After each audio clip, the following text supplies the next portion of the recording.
Hey everyone, my name is Nicole Baqai and I'm the partnerships manager for the East Coast at Gorgias. So my e-commerce journey began about 2 years ago when I was at a startup that was reimagining the mini bar and gift shop at hotels. I got to work with a ton of amazing brands in the New York area. And I also went to USC, so I had a huge LA network of brands and just started meeting all these incredible entrepreneurs. I was really focused on snack and beverage, but then through that, we decided why not have skincare or clothing products, and I just became super brand obsessed.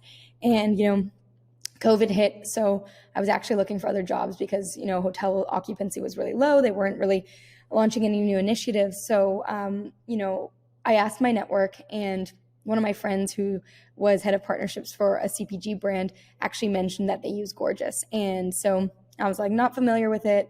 And then I interviewed for the role, and it just happened that, I could bring my entire network with me, which was really awesome. So I decided, to take the job offer, brought all my brands with me. And now I just continue, when I have time to just meet more and more people, bring them and get them excited about, a customer service help desk. And I was introduced to just so much of e-commerce. And I think with the pandemic, we already saw that there was a huge spike in e-commerce trends and everyone was moving online. All these specific retail brands were moving online, and all my friends were like, what do I do? And it was really cool to be a part of a tool that I could actually recommend that was actually helpful. So that's kind of how my e-commerce journey began.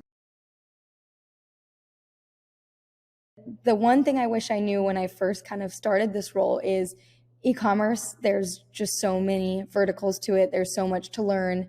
And I was kind of nervous at first that I wasn't going to understand all the integrations. And, I really got over that because my team was willing to help. I just kept asking questions. I think I was always scared to ask questions because I was kind of a know-it-all back then and never wanted to, I wanted to learn everything on my own. But, I just got in the habit of asking as many questions as possible, and was able to kind of surpass my goals in like the first 3 months. And I think what really helped me was, asking questions, but also feeling confident in myself that I could actually find the answers myself.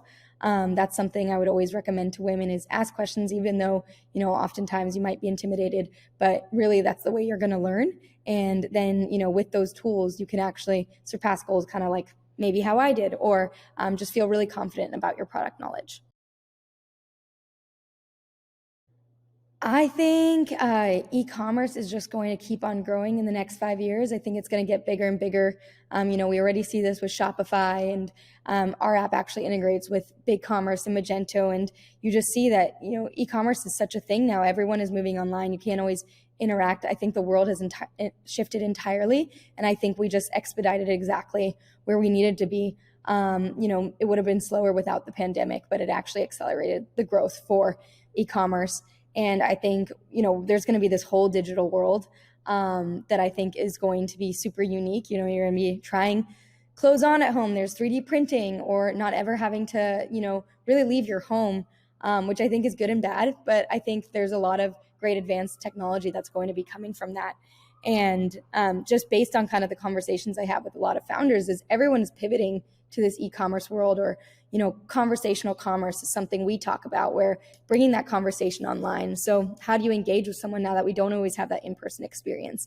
And what I like to talk about is bringing that, or it's a common trend, is bringing that online through chat, or whether it's video, or kind of just making the person feel like they're actually getting a consultation, maybe a beauty consultation online, or just really engaging with someone.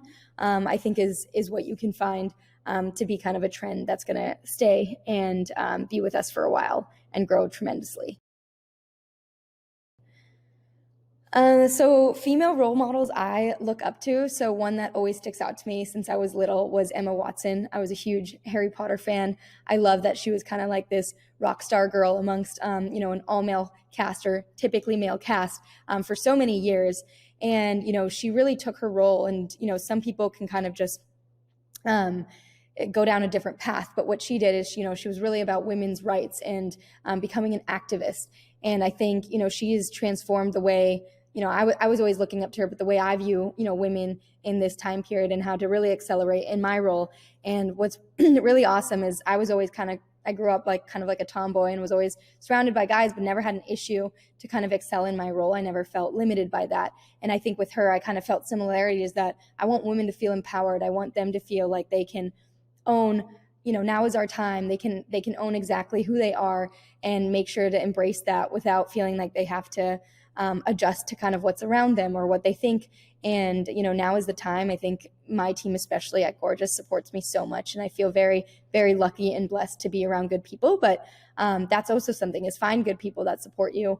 And, no matter what you do, if you fail, as long as you're with good people, you'll come out on top and be super excited about what's next.